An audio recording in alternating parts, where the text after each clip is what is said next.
क्या है चीनी की पूरी कहानी और कैसे फैक्ट्रीज में गन्ने से इसे क्रिस्टलाइज्ड शुगर में बदला जाता है, जानेंगे सभी आज के इस वीडियो में।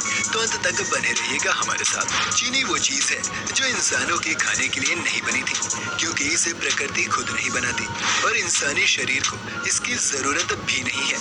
तो इससे ये साफ होता है कि अगर चीनी पर इतनी बड़ी मार्केट खड़ी है तो ये दुनिया के सबसे बड़े आविष्कारों में से एक है। चीनी शुरू होने की कहानी पर अभी भी कुछ पड़ताल करना बाकी है, क्योंकि कुछ वैज्ञानिकों का मानना है कि ये 8000 साल से भी ज्यादा पुरानी है।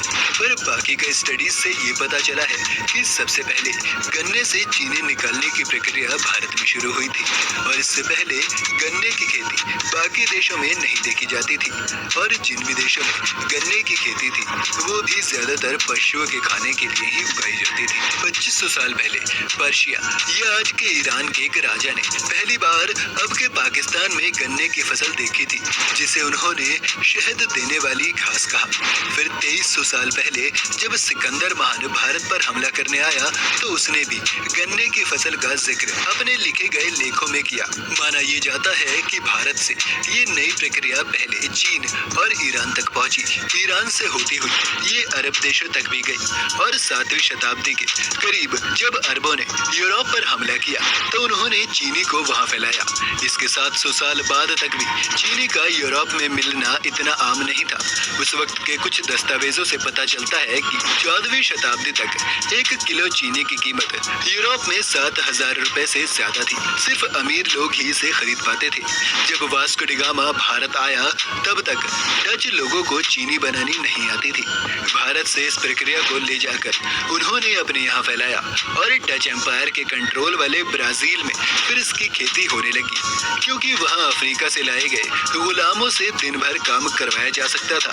इसी का नतीजा था कि चीनी का उत्पाद आखिरी 400 सालों में बहुत तेजी से बढ़ा और ब्राजील आज भी दुनिया का सबसे बड़ा चीनी उत्पादन करने वाला देश है, जबकि भारत इस लिस्ट में दूसरे नंबर पर है।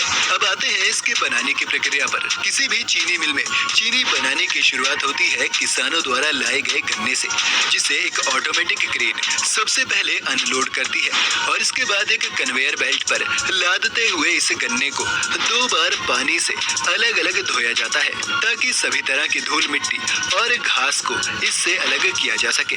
इसके बाद इन गन्नों को एक चॉपर मशीन में भेज दिया जाता है, जिसमें रोटेटिंग हैमर्स की मदद से इन गन्नों को छोटे छोटे पीसेस में रेशों की तरह बना दिया जाता है। रेशे बन जाने के बाद इन्हें 4 रोटेटिंग मिल्स से एक एक करके गुजारा जाता है, जिससे जूस निकल सके। 4 बार करने का कारण यही है जो सड़क पर जूस बेच रहे जूस वाले का होता है। जितनी बार गन्ने इन मिल्स के रोटेटिंग ड्रम से गुजरते हैं उतना ही ज्यादा जूस निकलता है और जब सारा जूस निकल दिया जाता है तो जूस को पाइपलाइन से अलग अलग कर दिया जाता है और इस बचे हुए रेसिड्यू को फेंकने की बजाय काम में लाया जाता है। एक शुगर मिल के बारे में सबसे अनोखी बात यह है कि यहाँ कुछ भी फेंका नहीं जाता।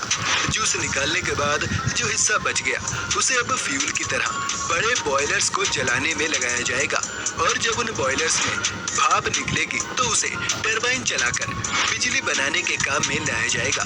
काफी सारी चीनी मिलें तो इसी बिजली से अपना सारा काम चला लेती हैं। खैर, चीनी पर लौटे तो अब उस जूस को एक टैंक में डाला जाता है, जहाँ इस जूस की ब्लीचिंग होती है।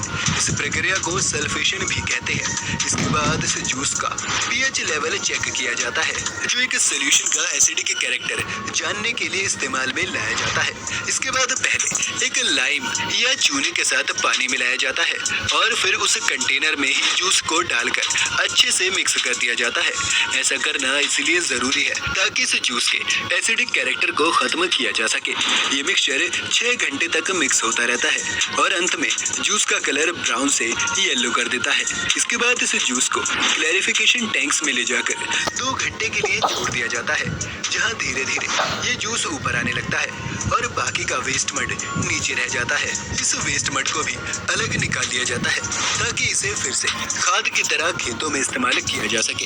इस जूस को इवेपोरेशन प्रोसेस के लिए बड़े बड़े बॉयलर्स और कंटेनर्स में डाल दिया जाता है, जहां से सारा पानी भाप बनकर उड़ जाता है।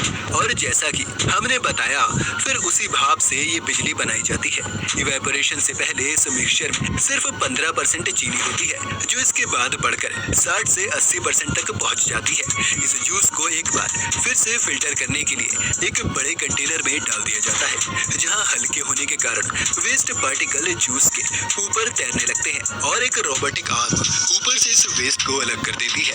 अब यहाँ पर जो बचता है वो गाढ़ा होने के कारण जूस से हटकर अब सिरप हो जाता है और अब इस सिरप में अल्कोहल में सस्पेंड किए गए सुक्रोज के क्रिस्टल डाले जाते हैं। इन क्रिस्टल्स के डालने से पूरा मिक्सचर ही धीरे धीरे क्रिस्टलाइज होना शुरू हो जाता है। क्रिस्टल्स मिक्स करने के बाद अब इस पूरे मिक्सचर को फिर से उबाला जाएगा और एक सिरप से भी ज्यादा गाढ़ा पेस्ट बन जाएगा। अगर आप इसे एक सेंट्रीफ्यूगल मशीन में डाला जाता है, जहां ये इतनी तेज घूमती है कि सिर्फ चीनी के क्रिस्टल अंदर रह जाते हैं और बाकी सारा पेस्ट बाहर निकल जाता है। ये बिल्कुल ऐसा है जैसे कि वॉशिंग मशीन के ड्रायर में आप कपड़े सुखा रहे हैं और सारा पानी बाहर आ जाए। अब इस मशीन को पहले बाहर से पानी के जेट से साफ किया जाता है ताकि बाहर गिरा हुआ सारा पेस्ट साफ हो जाए और फिर अंदर जमा हो चुकी चीनी को फिर से सुखाने के लिए मशीन को एक बार फिर से घुमाया जाता है। ये चीनी लगभग अब तैयार ही है।